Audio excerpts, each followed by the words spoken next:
So, Spooky, you're kind of a teenager, right? Yeah, you're not even gonna look at me, are you? Do I disgust you that much? But Daddy still loves you. Yeah. My sweet, sweet spoopy bear. I love you.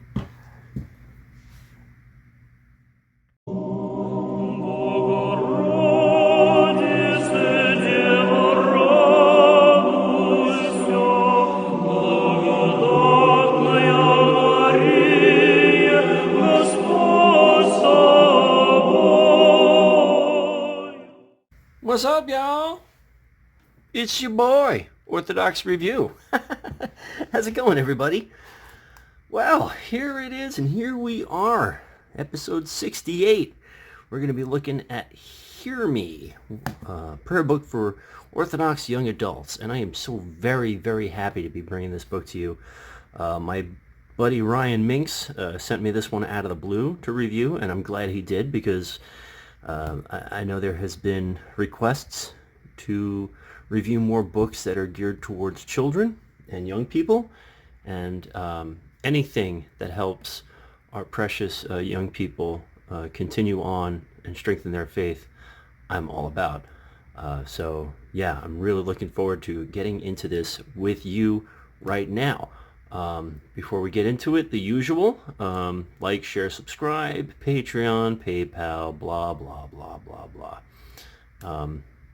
I am eternally grateful to all of you for getting this channel over 1,000. It's you. It's not me. I'm just an idiot with books. It's all about you guys. And a super, super, super huge shout out to my patrons over there on Patreon. You guys are just amazing, and I am humbled and honored to work for you. So with that out of the way, let's get into this. Okay, so it was compiled with notes by Annalisa Boyd, and those of you who are familiar with Ancient Faith Radio probably know that name. This is published by Ancient Faith Publishing. And it was originally published in 2016. The cover price is $9.95. It is dirt cheap. One thing I will say about it, and I know this aesthetically is going to appeal to young people. It's very dark, gothic, sort of emo in its presentation, but it's also very inconspicuous. It's not a huge book, but it's not, it's not too small. It's very easy to work with. The typeset is, it's a pretty familiar typeset, and it's not too bold, so it's pretty easy to read.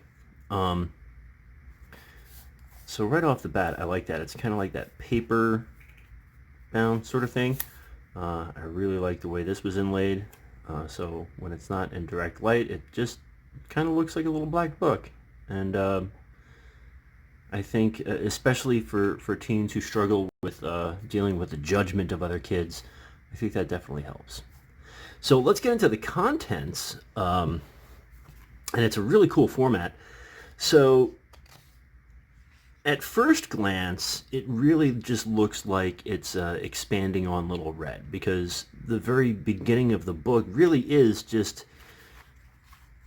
the prayers that you would find in Little Red. Now, but the first thing you're also going to notice as we get into it is that with the introduction and the notes that you get, it really is probably one of the most pastorally written books or notations on books I've ever read. This woman and her husband have 10 children, and it shows. They've seen it all. So it does a really fantastic job of addressing a teen from their level. It's at no point whatsoever during this prayer book does anything come off as preachy from a parent, and so it really spends a lot of time reiterating and reinforcing why we do what we do. So it's very catechetical in its nature, kind of like that re-education, sort of like reminding, well, here's the thing, we bring our kids to church, we teach them to make the cross and to reverence icons, but, it seems, and I may be wrong, and I hope I'm wrong on this, that a lot of kids being brought up in the church today really aren't receiving much of an education in the faith. And so this kind of corrects that issue. So you have plenty of notes from her, scripture, quotes from saints, and then you actually have the prayers. So, and what's really cool is they do integrate Western Orthodox prayers in here in a couple of spots. Like you have a portion of this breastplate the breastplate prayer of St. Patrick, a little bit of Psalm 51 later on, but here's 5, 1 through 3. And again, a lot of this brought from Little Red, which, as we all know, is the core prayer book. One prayer in particular that I was tickled to find here is St. Augustine's evening prayer, which, being a recovering Westerner myself, is very familiar with, and it's a beautiful prayer.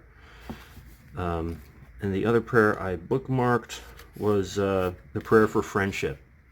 And the only other place I've seen this was in a book I reviewed from the Carpatho-Russian Archdiocese a few videos back. So that's pretty cool. But it really does focus on, and I like how it kind of splits it up into this like semi-military sort of headings.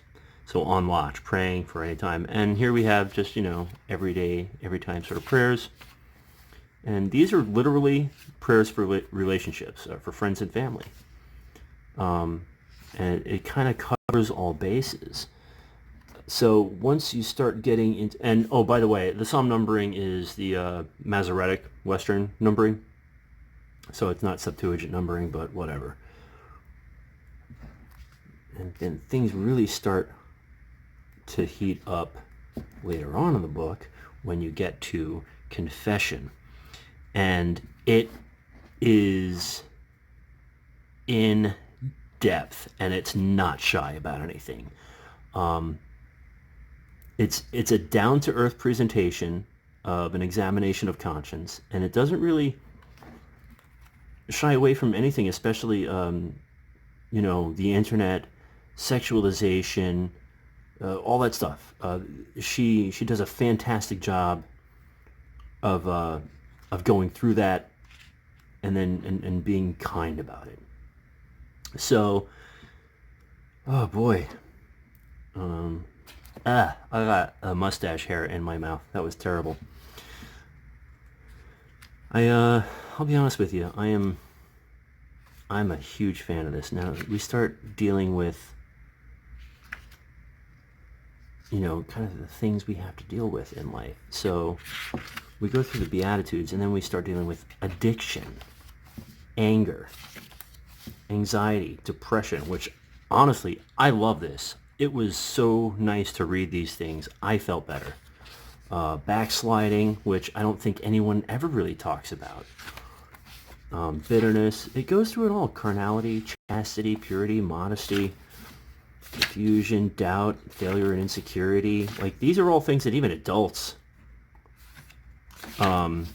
struggle with. Loneliness. That's a huge one, especially, man, you find me a teenager that doesn't feel alone in a crowd. I dare you. So it's great to have these in here. Lust, pride, temptations, persecution, sexual sin. Like I said, no. And so what it is in these sections, so she'll lay out like kind of what it's all about. She'll throw a quote in there, and then kind of just have some spiritual helps in there. And really, once you get to page 127 over here, and this is honestly the best part of the book. Oh yeah, there's notes here on like just how to behave as a Christian, kind of a Q&A thing, and a little bit of apologetics. So all the way through page 127, great stuff. And here in 127, this is fantastic. No one ever taught me this stuff. If I feel betrayed by a friend, these are like, what do I do ifs? Check this out. I'm going to read. I don't think I can trust my priest. That's huge.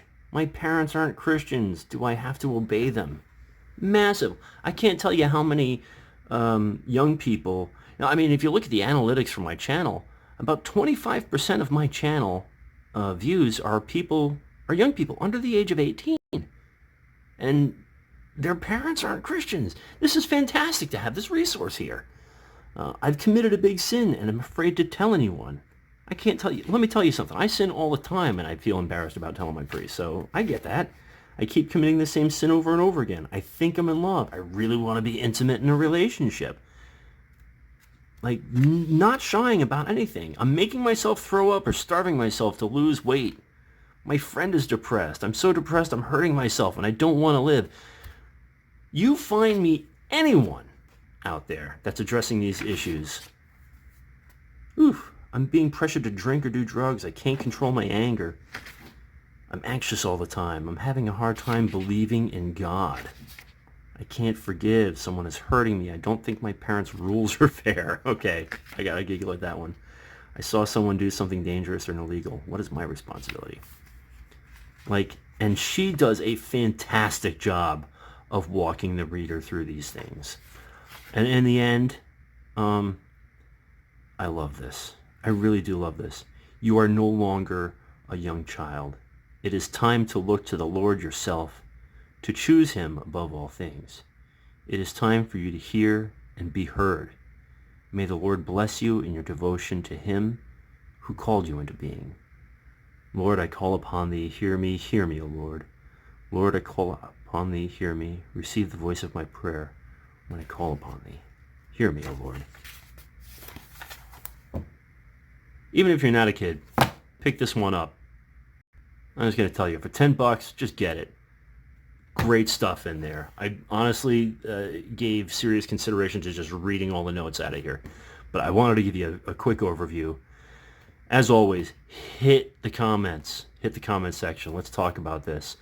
I think what I'm going to do is I'm gonna get some money together. I'm just going to buy as many of these as I can. And if you are a teenager and you want a copy, let me know, and I'll get you a copy. I'm probably going to bring a stack of them to church too. All the young people at my church are going to get a copy of this. I think it's a fantastic book. But anyway, thanks for tuning in. Hit me up with any questions, concerns, or comments. Let's talk about it. I love you all dearly, and on behalf of Spooky Cat and myself, please don't forget to go to church, say your prayers, and remember God. God bless.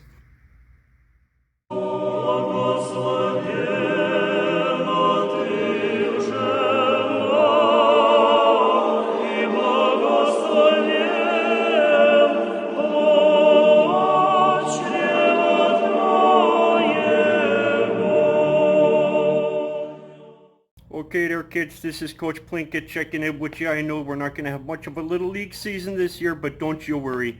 I got a cooler of cold brewskis with me, and I'm going to drink us right through this, okay? So don't you worry, little fellas.